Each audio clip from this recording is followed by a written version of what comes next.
کیونکہ بے نمازی کی نحوست اور بے نمازی کی جو انسان کو جو اس کے اوپر لعنت برستی ہے تو وہ ایک بہت بڑی عذاب کا مستحق ہوتا ہے. تو اس لیے نماز کی پابندی کرنی چاہیے، اور نماز ایک بہت دین کا ایک اہم فریضہ ہے جس کے بارے میں کریم آقا علیہ السلام نے فرمایا کہ میری آنکھوں کی ٹھنڈک اللہ نے نماز میں رکھی ہے. ابھی رجب المرجب کا مہینہ گزرا، معراج النبی صلی اللہ علیہ وسلم ہوا، تو معراج کا ایک خاص تحفہ جو اللہ تعالیٰ نے اس امت کو عطا کیا وہ نماز ہے.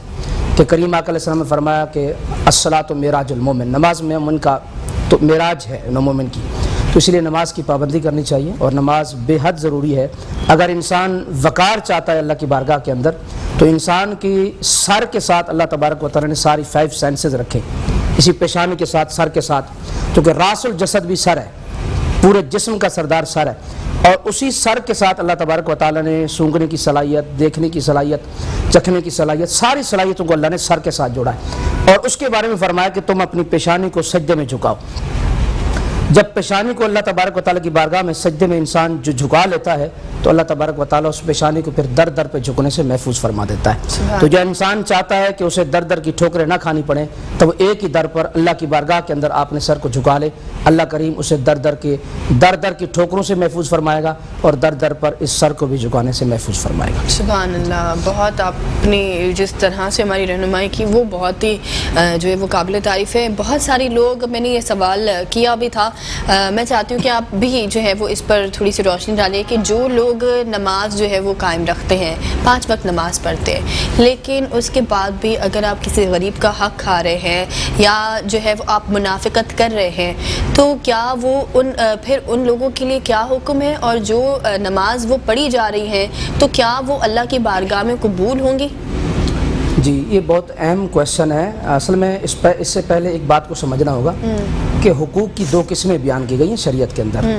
ایک حقوق العباد ہے اور دوسرا ہے حقوق اللہ. پہلا حقوق اللہ ہے، دوسرا حقوق العباد ہے.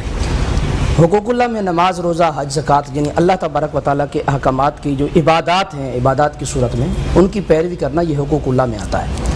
اور حقوق العباد جو ہے وہ جیسے کہ خاندان کے اندر جو بھی رشتہ دار ہیں ان کے حقوق ادا کرنا، پڑوسیوں کے حقوق ادا کرنا، یعنی معاملات جو معاشرے کے اندر ایک دوسرے کے ساتھ معاملات ہیں، ایک دوسرے کا حق کا خیال رکھنا، ایک دوسرے کو حق دینا، ایک دوسرے کو عزت دینا، اس پر ظلم نہ کرنا، زیادتی نہ کرنا، یہ حقوق العباد میں آتا ہے. اور حقوق اللہ کے بارے میں آتا ہے کہ اللہ تبارک و تعالیٰ چاہے تو اپنی شان کریمی کے صدقے حقوق اللہ معاف بھی فرماتا ہے. لیکن حقوق العباد اللہ تبارک و تعالیٰ اس وقت تک معاف نہیں فرمائے گا جب تک بندہ خود معاف نہ کر دے.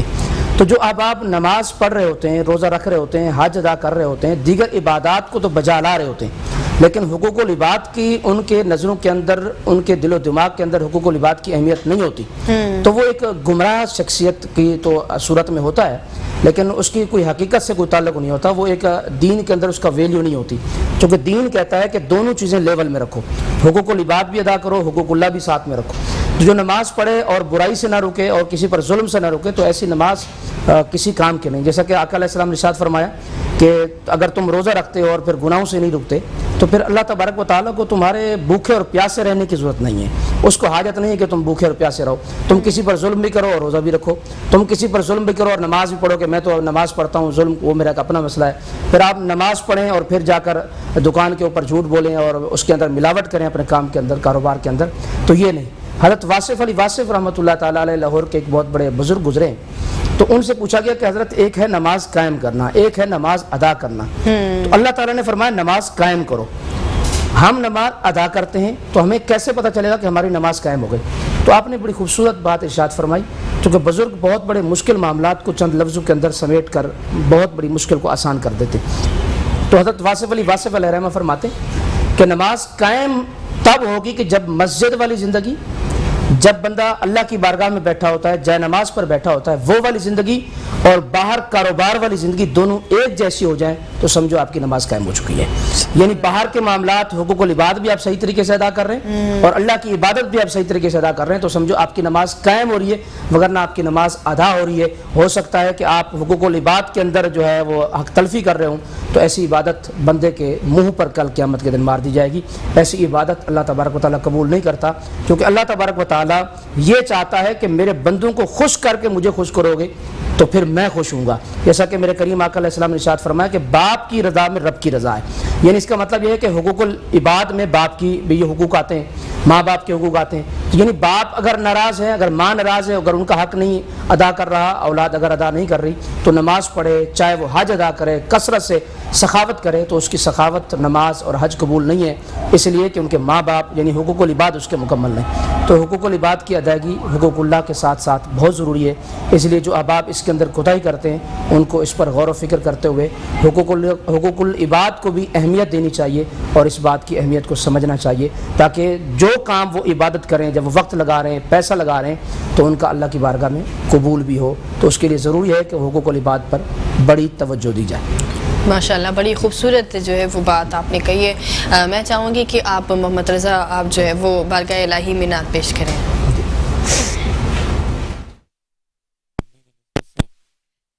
دعائے کلام پیش کروں گا.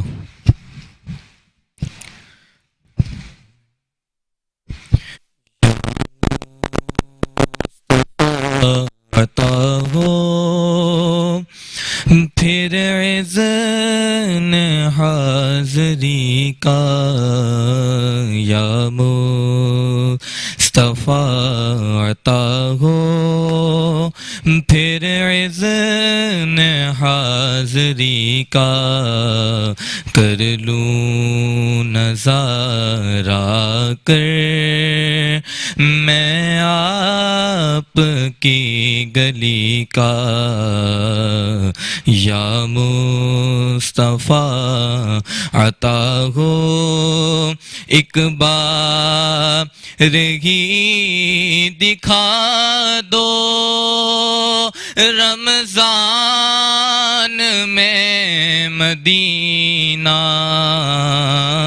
اس بار ہی دکھا دو رمضان میں مدینہ، بے شک بنا لو آقا مہمان دو گھڑی کا، بے شک بنا لو آقا مہمان دو گھڑی کا، یا مصطفیٰ عطا ہو دل رو رہا ہے جن کا، آنسو جھلک رہے ہیں، دل رو رہا ہے جن کا، آنسو جھلک رہے ہیں، ان عاشقوں کا صدقہ بلوائیے مدینہ، ان عاشقوں کا صدقہ بلوائیے مدینہ، یا ویلکم بیک ناظرین، ایک بار پھر آپ کو ویلکم کریں گے اپنے پروگرام مسکراتی صبح میں. اور بڑی ہی خوبصورت جو ہے وہ نعت یہاں پر پیش کی تھی محمد بلال رضا نے، اور بڑی خوبصورت آواز میں جو ہے انہوں نے نعت پیش کی تھی. یہاں پر آپ کی آواز ماشاءاللہ سے بہت خوبصورت ہے. اور ایک بار پھر ہمارے جو تمام گیسٹ ہیں ان کو ویلکم کروں گی میں آپ تمام لوگوں کو. سب سے بڑی چیز جو ہے وہ یہاں پر یہ ہوتی ہے کہ بہت سارے لوگ اس چیز میں کنفیوز ہوتے ہیں کہ استغفار اور توبہ میں کیا فرق ہے. تو علامہ صاحب آپ کی طرف میں آؤں گی کہ بہت سارے لوگ جو ہے وہ اس چیز میں بہت زیادہ کنفیوز رہتے ہیں کہ استغفار ہم جو ہے وہ کر رہے ہیں، اگر تسبیح بھی ہم پڑھ رہے ہیں، استغفار کی تسبیح ہم کر رہے ہیں، تو استغفار اور توبہ میں کیا فرق ہے، اس پر تھوڑی سی روشنی ڈالیں. جی جناب، بہت ہی ایک اہم کویشچن ہے، جس میں عموماً ہماری قوم کنفیوز اس لیے ہوتی ہے کہ علم کی دوری کی وجہ سے. اگر علم حاصل کیا جائے، جس کے بارے میں کریم آقا علیہ السلام نے ارشاد فرمایا کہ طالب العلم فریضۃ علی کل مسلم، علم کی طلب ہر مسلمان مرد و عورت پر فرض ہے. تو علم نہ ہونے کی وجہ سے یہ کویشچن عموماً یہ جو دو لفظ ہیں ان کو ذو معنی لوگ تصور کرتے ہیں کہ بھئی ایک ہی معنی ہے، سنونیمز ہے یہ، یعنی استغفار اور توبہ ایک ہی چیز کے نام ہے. لیکن استغفار جو ہے وہ تین چیزوں کے مجموعے کا نام ہے. تین چیزیں اگر جمع ہوں گی، تین چیزوں کے مفارقے کا نام استغفار ہوتا ہے. نمبر ایک، زبان سے گناہ کو ترک کر دینا. نمبر دو، بدن سے اعضاء سے اپنے گناہوں کو چھوڑ دینا. جو جسم کے ذریعے انسان گناہ کرتا ہے اس کو جسم کے ذریعے بھی چھوڑ دینا. نمبر 3 دل سے بھی اس گناہ کے ترک کے ارادہ فرمانا, ترک کر دینا. زبان سے, دل سے اور جسم سے اعضاء سے گناہ کو چھوڑ دینا یہ استغفار کہلاتا ہے. اور توبہ جو ہوتی ہے وہ ہوتی ہے الرجوع الی الطاعہ, یعنی طاعت کی طرف, اطاعت کی طرف, اللہ کی فرما برداری کی طرف, نیکی کی طرف رخ کو موڑ لینا, یہ توبہ ہوتا ہے, توبہ ہوتی ہے. تو اس لیے استغفار جو آقا علیہ السلام نے ارشاد فرمایا کہ افضل الاعمال لا الہ الا اللہ و افضل الدعاء الاستغفار, کہ سب سے بہترین جو عمل ہے وہ لا الہ الا اللہ اور سب سے بہترین دعا جو ہے وہ استغفار ہے. اس کے اندر تھوڑا سا فرق سمجھیے گا, وہ میں ایک مثال کے ذریعے آپ تک پہنچا رہا ہوں. پچھلے دور کے اندر جب جنگیں ہوا کرتی تھیں تو لوگ سر کے اوپر ایک پروٹیکشن کے لیے ایک شیلڈ پہنتے تھے, لوہے کے خول ہوتا تھا, جسے انسان تلوار کے وار سے بچنے کے لیے اس کا استعمال کرتا تھا. جیسے آج کے دور کے اندر لوگ بائک چلاتے ہوئے ہیلمٹ استعمال کرتے ہیں تاکہ وہ کسی چوٹ سے بچ سکیں. اب خدا نخواستہ کوئی اگر گر بھی جاتے ہیں, بائک ہٹ بھی کر جاتی ہے, تو وہ اس کو ہیلمٹ جو ہے وہ چوٹ سے محفوظ کرتی ہے, اس کی پروٹیکشن کرتی ہے. لیکن یہ اسی طریقے سے گناہ کی جو لعنت ہوتی ہے یا گناہ کی جو تکلیف ہوتی ہے اور گناہ کے بعد جو سختی آتی ہے, جو پریشانی آتی ہے, اس سے بچنے کا نام استغفار ہے. اور اس کے بعد پھر نیکی کی طرف پلٹنا, یعنی شیطان پر حملہ آور ہونا. یعنی یہ ہوتا ہے کہ انسان جب استغفار کرتا ہے تو ایک کمزور حالت کے اندر ہوتا ہے, لیکن جب وہ نیکی کی طرف جاتا ہے تو انسان توبہ کی طرف جاتا ہے تو ایک نیکی کی طرف مڑتا ہے, رجوع الی اللہ کرتا ہے, رجوع الی الطاعہ کرتا ہے, اپنی زندگی کو فرما برداری کی طرف لے کر آتا ہے, تو اس کو توبہ کہتے ہیں. مثال کے طور پر وہ کھڑا ہو گیا, اب بائک اس کی ہٹ کر گئی, اب اس کی جو ہیلمٹ تھی اس نے اس کو تکلیف سے بچایا, لیکن اس کی وجہ سے وہ بچ تو گیا ہیلمٹ کی وجہ سے. اس کو کہتے ہیں مغفر عربی کے اندر, اس خول کو عربی کے اندر مغفر کہا جاتا ہے, یعنی جو اس کو بچاتی ہے, جو اس کو ڈھال ہوتی ہے, پروٹیکشن ہوتی ہے. اسی لیے مغفرت کا جو مطلب ہوتا ہے یعنی آپ کو تکلیف سے بچانا. یعنی کسی نے کاروبار کیا اور کاروبار کے اندر نقصان ہوا, تو نقصان سے بچنا, نقصان سے ازالہ, یہ مغفرت ہے. اور پھر نقصان سے ازالے کے بعد فائدے میں چلے جانا, یہ توبہ ہوتی ہے. تو انسان نقصان کا ازالہ کرنے کے بعد مغفرت کرتا ہے تو گناہوں کا ازالہ ہو جاتا ہے, استغفار کرتا ہے تو گناہوں کا ازالہ ہو جاتا ہے, گناہ مٹا دیے جاتے ہیں. لیکن جب وہ توبہ کرتا ہے تو پھر فائدے میں چلے جاتا ہے. اور فائدہ کیا ہوتا ہے کہ اللہ تبارک و تعالیٰ پھر فرماتا ہے کہ جو انسان گناہ کرتا ہے اس کے بعد توبہ کرتا ہے تو اللہ تبارک و تعالیٰ پھر اس کے گناہوں کو نیکیوں میں تبدیل فرما دیتا ہے. یعنی وہ پھر ازالہ نقصان سے بھی بچ جاتا ہے, اور نقصان کا ازالہ بھی کر لیتا ہے, ضرر سے بھی بچ جاتا ہے, اور پھر وہ فائدے میں بھی چلا جاتا ہے. اس رب کی شان کریمی پہ قربان جب وہ کہتا ہے کہ صرف آپ ازالہ نقصان نہیں کرو, نقصان سے اپنے آپ کو نہیں بچاؤ بلکہ فائدے میں آؤ, توبہ کر کے اپنے آپ کو فائدے میں لے کر آؤ تاکہ تمہارے جو گناہ ہیں وہ نیکیوں کے اندر تبدیل کر دی جائیں. سیدنا عمر فاروق رضی اللہ تعالیٰ عنہ ایک دفعہ گلی سے آپ آ رہے تھے تو آپ نے دیکھا کہ ایک نوجوان ہے, اس کے ہاتھ میں شراب کی بوتل ہے.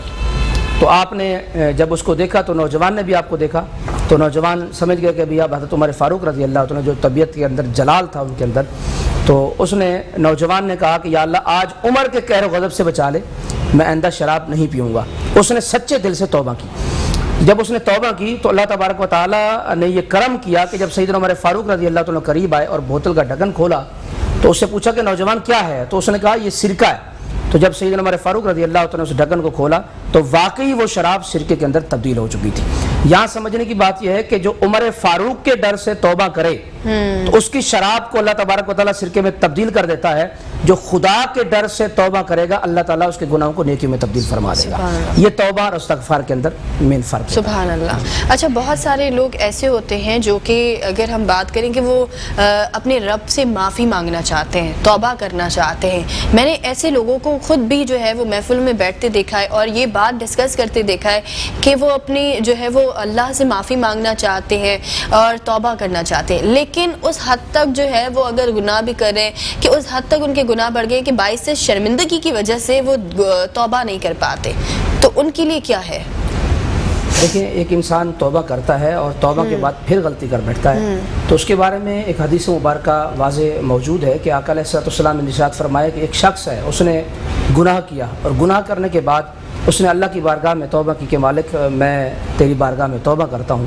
تو اللہ تبارک و تعالیٰ فرشتوں کو فرماتا ہے دیکھو فرشتوں کہ اس نے مجھے رب جان کر توبہ کی ہے, اپنے گناہ سے توبہ کی ہے, اور یہ جانتا بھی ہے کہ میں چاہوں تو معاف کر دوں اور چاہوں تو اس کو سزا بھی دوں، لیکن اس کے باوجود بھی اس نے گناہ سے توبہ کی ہے تو پھر اللہ تبارک و تعالیٰ اس کے گناہ کو معاف فرما دیتا ہے۔ حدیث مبارکہ میں آتا ہے کہ کریم آقا علیہ السلام نے ارشاد فرمایا کہ پھر تھوڑی دیر عرصے تک جتنا اللہ چاہتا ہے وہ رکا رہتا ہے گناہ سے، پھر اس کے بعد گناہ کر بیٹھتا ہے، پھر اس کے بعد وہی توبہ کرتا ہے کہ یا اللہ میں تیرا بندہ ہوں، میں تجھ سے معافی مانگتا ہوں، تو میرا رب ہے۔ تو اللہ تبارک و تعالیٰ پھر فرماتا ہے فرشتوں دیکھو کہ اس نے مجھے رب جان کر مجھ سے معافی مانگی ہے، تو لہٰذا یہ جانتا بھی ہے کہ میں اس کا رب بھی ہوں اور اس کو سزا دینے پر قادر بھی ہوں اور معاف کرنے پر بھی قادر ہوں، لیکن اس نے پھر بھی مجھ سے معافی مانگی، گواہ ہو جو میں نے اس کے گناہ معاف فرما دیے۔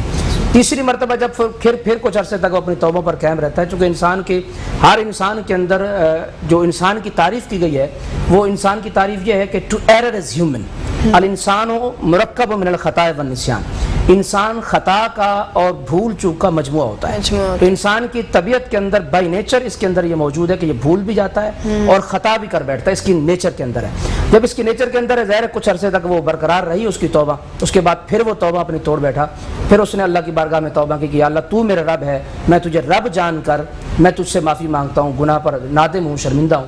تو پھر اللہ تبارک و تعالیٰ فرشتوں کو فرماتا ہے فرشتوں دیکھو اس نے مجھے رب جان کر مجھ سے معافی مانگی اور جانتا ہے کہ میں چاہوں تو اس کو معاف کر دوں اور سزا دینے پر بھی قادر ہوں، تو اللہ فرشتوں کو فرماتا ہے کہ گواہ ہو جاؤ کہ میں نے اس کی خطاؤں کو معاف فرما دیا ہے۔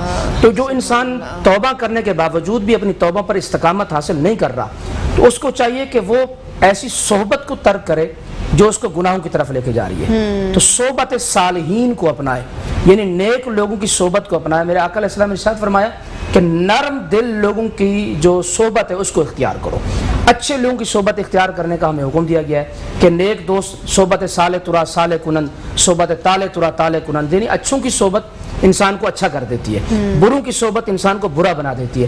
اگر کوئی انسان توبہ پر اپنی استقامت نہیں حاصل کر پا رہا تو اسے چاہیے کہ وہ اچھوں کی صحبت میں آ جائے، نیکوں کی صحبت میں آ جائے، اور پھر 4 شرطیں رسالہ کشیریہ کے اندر حضرت امام ابو القاسم کشیری رحمۃ اللہ تعالی علیہ نے لکھی ہیں۔ ان میں سے ایک یہ ہے کہ فرمایا کہ کم کھایا جائے تو توبہ پر استقامت ہوگی، فرمایا دوسری چیز ہے کہ کم سویا جائے، توبہ پر استقامت نصیب ہوگی، فرمایا کہ ایسوں کی صحبت کو ترک کر دیا جائے جو گناہوں کی طرف لے کے جاتے ہیں، اور فرمایا کہ پھر صحبت صالحین کو اختیار کیا جائے جو انسان کو نیکی کی طرف لے کے جاتے ہیں۔ تو انسان کو یہ 4 عوامل اپنانے چاہیے، تو انشاءاللہ امید ہے کہ ان کو توبہ پر استقامت نصیب ہو جائے۔ سبحان اللہ، ماشاءاللہ۔ میں چاہوں گی کہ محمد عبید آپ جو ہے وہ بارگاہ الہی میں نعت پیش کریں۔ بسم اللہ الرحمن الرحیم۔ صلی اللہ علیہ یا رسول اللہ وسلم علیہ یا حبیب اللہ۔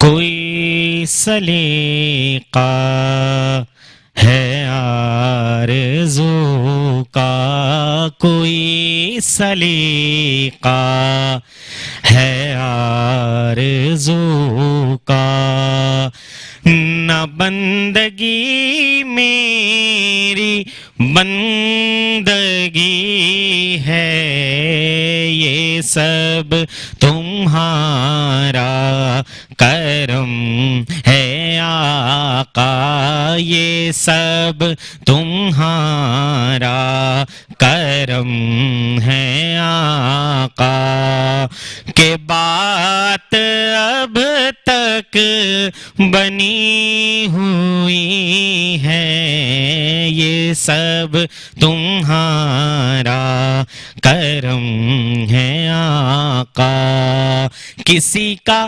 احسان کیوں اٹھائیں، کسی کو حالات کیوں بتائیں، تم ہی سے مانگیں گے تم ہی دو گے، تم ہی سے مانگیں گے تم ہی دو گے، تمہارے در سے ہی لو لگی ہے، یہ سب تمہارا کرم ہے آقا۔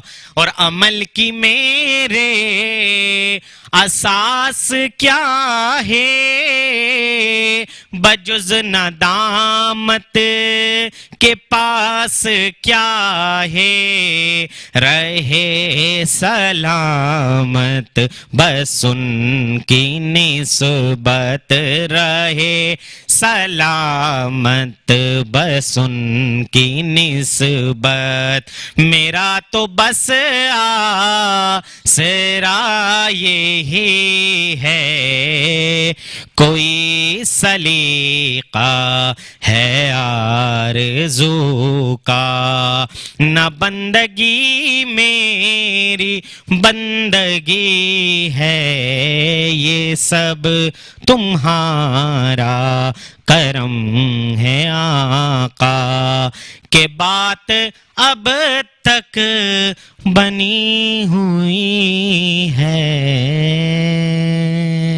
اللہ ماشاء اللہ، بہت ہی خوبصورت آواز اور بہت ہی خوبصورت کلام آپ نے جو ہے وہ یہاں پیش کیا۔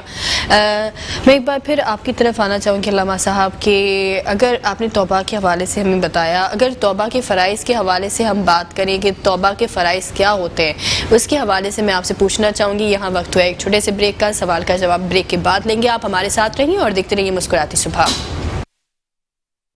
ویلکم بیک ناظرین، ایک بار پھر آپ کو ویلکم کریں گے اپنے پروگرام مسکراتی صبح میں، اور جو ہے وہ بڑی خوبصورت جو ہے وہ آواز میں ہمارے نعت خواہ بھی یہاں پر موجود ہے جنہوں نے نعت پیش کی ہمارے ساتھ، ہماری رہنمائی کرنے کے لیے علامہ صاحب بھی یہاں پر ہے۔ ایک بار پھر آپ تمام لوگوں کو میں ویلکم کروں گی اپنے پروگرام میں۔ علامہ صاحب آپ کی طرف آؤں گی، بریک پر جانے سے پہلے میں نے ایک سوال جو ہے وہ کیا تھا کہ اگر ہم توبہ کی شرائط کی بات کریں تو توبہ کی شرائط کیا ہوں گے؟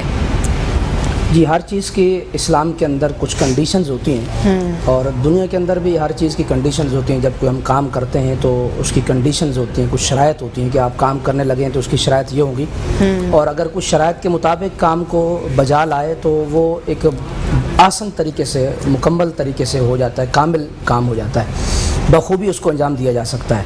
لیکن اگر اس کو شرائط کے بغیر ہی کر لیا جائے تو اس کا وہ فائدہ نہیں ہوتا جو شرائط کے ساتھ ادا کرنے میں فائدہ ہوتا ہے۔ تو اس لیے توبہ کی بھی شرائط کچھ علماء کرام نے لکھی ہیں کہ سب سے پہلی جو توبہ کی شرائط ہے وہ ایک لفظ ہے انگلش کا کہ پرین، یعنی اس میں 4 لیٹرز ہیں، PRAN۔ پی کا مطلب یہ ہوتا ہے کہ ریپینٹنس آف جو پرانے جو پاسٹ کے جو گناہ ہوتے ہیں، پی فار پاسٹ، جو پاسٹ کے جو گناہ ہوتے ہیں ان سے توبہ کرنا، ان سے معافی مانگنا، ان کی معافی مانگنا، یہ توبہ کی سب سے پہلی شرط ہے۔ دوسری سی شرط ہے وہ آر ہے، آر مطلب ریموس، یعنی شرمندگی پرانے گناہوں کے اوپر، پچھلے گناہوں کے اوپر شرمندگی کا اظہار کرنا، یعنی کیونکہ آقا علیہ السلام نے فرمایا الندم و توبہ، یعنی جو ندامت ہے، شرمندگی ہے، اس بات کا احساس کہ میں نے غلطی کر بیٹھا ہوں، تو یہ توبہ ہوتی ہے۔ تو تیسری جو کنڈیشن ہے اس کی وہ ہے for the sake of Allah almighty, یعنی دنیا کے لیے نہیں کہ میں غلطی کر بیٹھا ہوں تو دنیا کے ڈر سے یا یہ وہ نہیں، بلکہ اللہ کی رضا کے لیے اللہ تبارک و تعالیٰ سے معافی مانگنا۔ چوتھی جو توبہ کی شرط ہوتی ہے وہ یہ کہ نیور اگین، یعنی میں گناہ دوبارہ نہیں کروں گا۔ آقا علیہ السلام نے اس کے بارے میں، یعنی جسے قرآن پاک نے توبۃ النصوح کہا ہے، یعنی توبۃ النصوح اس توبہ کو کہتے ہیں جس کے بارے میں حضرت عمر رضی اللہ عنہ فرماتے ہیں کہ توبۃ النصوح وہ توبہ ہوتی ہے کہ جس طرح انسان جب گناہ کر لیتا ہے تو گناہ کے بعد جب توبہ کرے تو اس کا پھر گناہ کی طرف پلٹنا اس طرح ناممکن ہو جائے جس طرح بکری کے تھن سے نکلا ہوا دودھ بکری کے تھن میں دوبارہ ڈالنا ناممکن ہوتا ہے، اس طرح انسان کا دوبارہ گناہ کی طرف جانا ناممکن ہو جائے، یعنی نیور اگین۔ یعنی پہلی شرط یہ ہے کہ انسان ماضی کے گناہوں سے توبہ کرے، معافی مانگے، دوسری یہ ہوتی ہے کہ اس پر شرمندگی کا احساس بھی کرے، اور پھر تیسری چیز یہ ہوتی ہے کہ اللہ تبارک و تعالیٰ کی رضا کے لیے، چوتھی شرط یہ ہوتی ہے کہ پھر آئندہ گناہ نہ کرنے کا عزم کرے۔ یہ توبہ کی شرائط ہوتی ہیں، جو ان شرائط کے ساتھ توبہ کرے گا تو انشاءاللہ اس کی توبہ توبۃ النصوح کہلائے گی۔ اور پھر خواص کی توبہ اور پھر عام لوگوں کی توبہ جو ہے وہ اس کے اندر فرق ہوتا ہے۔ حضرت ذوالنون مصری رحمۃ اللہ تعالیٰ علیہ نے فرمایا چونکہ خواص جو خاص لوگ ہوتے ہیں، جو بزرگ ہوتے ہیں، جو اپر لیول کے لوگ ہوتے ہیں، ان کی توبہ شرائط کے ساتھ ہوتی ہے، اور ہماری توبہ کا حال یہ ہوتا ہے کہ ہم کوئی دیکھتے ہیں کسی کا اللہ نہ کرے ایکسیڈنٹ ہوا ہوتا ہے تو ہم کسی بس پہ جا رہے ہوتے ہیں یا بائک پہ جا رہے ہوتے ہیں تو کانوں کو ہاتھ لگاتے ہیں بھی توبہ توبہ اللہ معاف فرمائے. یا پھر ہم تھوڑی دیر ڈرائیور گانا چلا رہا ہوتا ہے گاڑی کے اندر اور پھر کوئی آگے ایکسیڈنٹ دیکھتا ہے, اللہ تعالیٰ سب کی حفاظت فرمائے, تو وہ تھوڑی دیر کے لیے گانے کی جو آواز ہے وہ کم کر دیتا ہے اور پھر آگے جا کر دوبارہ وہ بڑھا دیتا ہے. ایون ہم مسجد کی طرف سے گزر رہے ہوتے تو مسجد کے سامنے ہم اپنی گاڑی میں چلے گانے بند کر اس میں آواز کو کم کر دیا پھر اس کے بعد آگے وہ چلا دیا. تو اس طریقے سے یہ چیز نہیں ہے, یہ توبہ نہیں ہے کہ کانوں کو ہاتھ لگا لینا بس لفظی توبہ کر لینا. توبہ اس چیز کا نام نہیں, توبہ ان شرائط کے مجموعے کا نام ہے. تو پھر جو خاص لوگ ہوتے ہیں وہ شرائط کے ساتھ توبہ کرتے ہیں, جو عام لوگ ہوتے ہیں بس وہ لفظ توبہ کر لیتے ہیں یا اللہ میری توبہ. تو اس توبہ پر توبہ بھی توبہ کر اٹھتی ہے کہ بھئی آپ نے کیسی توبہ کر دی ہے. تو شرائط کے ساتھ توبہ کرنے والے جو خاص لوگ ہوتے ہیں ان کے بارے میں حضرت ذوالنون مصری رحمۃ اللہ علیہ فرماتے ہیں کہ عام لوگوں کی توبہ یہ ہے کہ گناہ چھوڑنا. عام لوگوں کی توبہ یہ ہوتی ہے کہ وہ گناہ چھوڑ دیتے ہیں, لیکن خاص لوگوں کی توبہ یہ ہوتی ہے کہ اپنی زندگی سے غفلت کو ختم کر دیتے ہیں. یعنی کسی قسم کی غفلت ہو, کسی چیز کے حوالے سے زندگی کے کسی شعبے کے اندر بھی ہو غفلت, تو اس کو ختم کر دینا یہ خواص کی توبہ ہوتی ہے. تو لہذا توبہ کی 4 شرائط ہیں.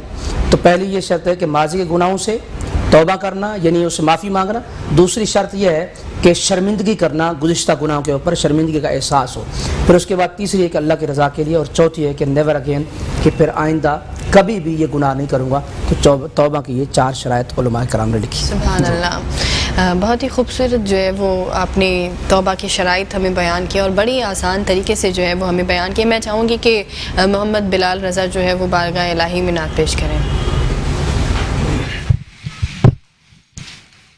صلی اللہ علی محمد صلی اللہ علیہ وسلم, صلی اللہ علی محمد صلی اللہ علیہ وسلم. ہے شہد سے بھی میٹھا سرکار کا مدینہ, ہے شہد سے بھی میٹھا سرکار کا مدینہ. کیا خوب مہکا مہکا سرکار کا مدینہ.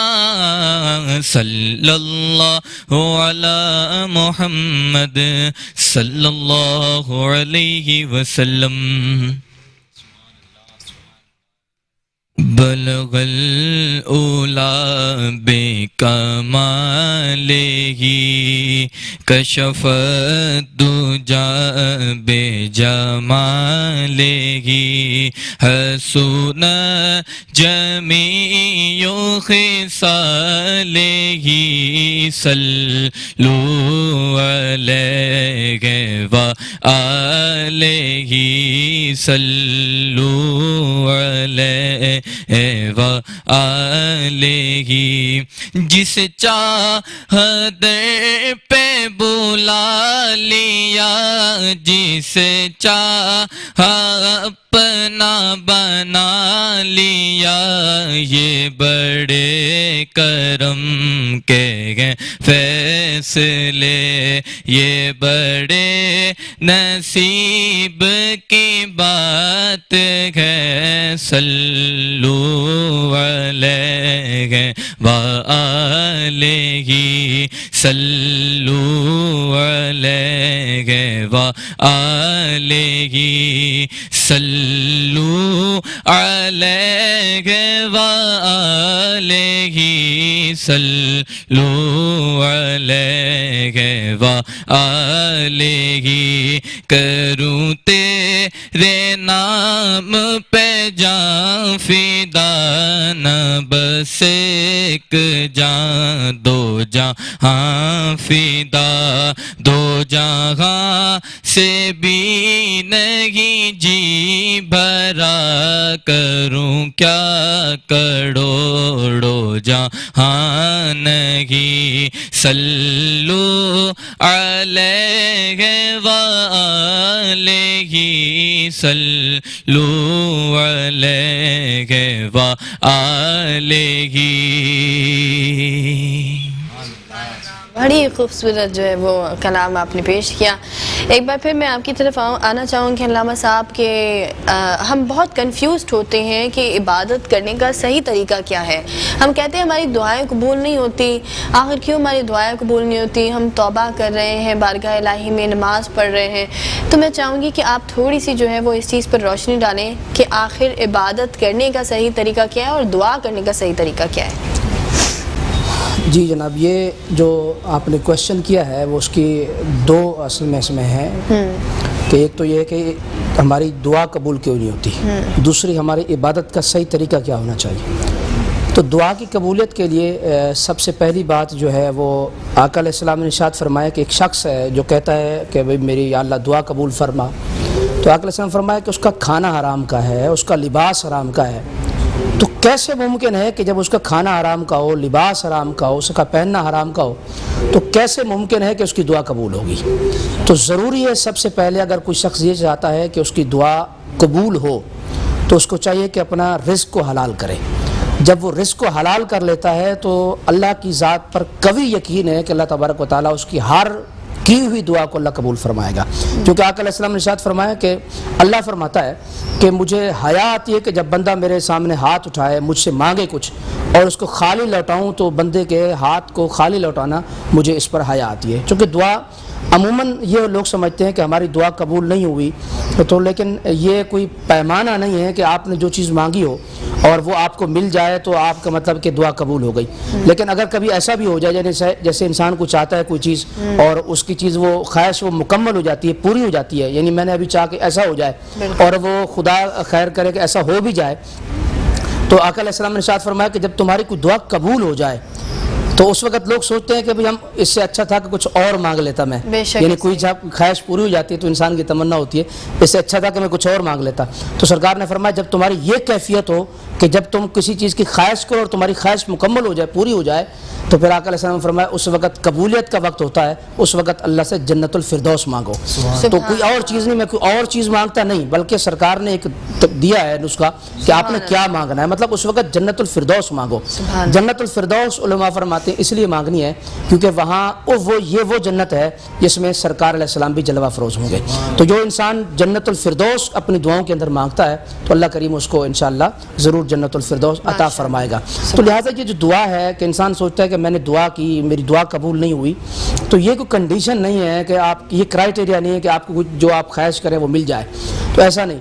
تو دعا کی قبولیت کے 3 درجے ہوتے ہیں. ایک یہ ہوتا ہے کہ جو انسان مانگتا ہے وہ اسی وقت مل جاتی ہے, اور ایک انسان جو ہے وہ کچھ عرصے کے بعد اس کو ملتی ہے, اور پھر کچھ دعائیں ایسی ہوتی ہیں جو قیامت کے دن کے لیے اسٹاک کی جاتی ہیں. اور پھر حدیث مبارکہ میں آتا ہے کہ آقا علیہ السلام نے ارشاد فرمایا کہ جب جو دعائیں انسان نے دنیا میں مانگی تھیں اور وہ قبول نہیں ہوئی تھیں, جب ان کا ثمر کل قیامت کے دن دیکھے گا تو وہ قیامت کے دن تمنا کرے گا کاش دنیا میں میری دعا کوئی قبول ہی نہ ہوتی, جو اس کا اجر اللہ تبارک و تعالیٰ اس کو قیامت کے اندر جو دے گا.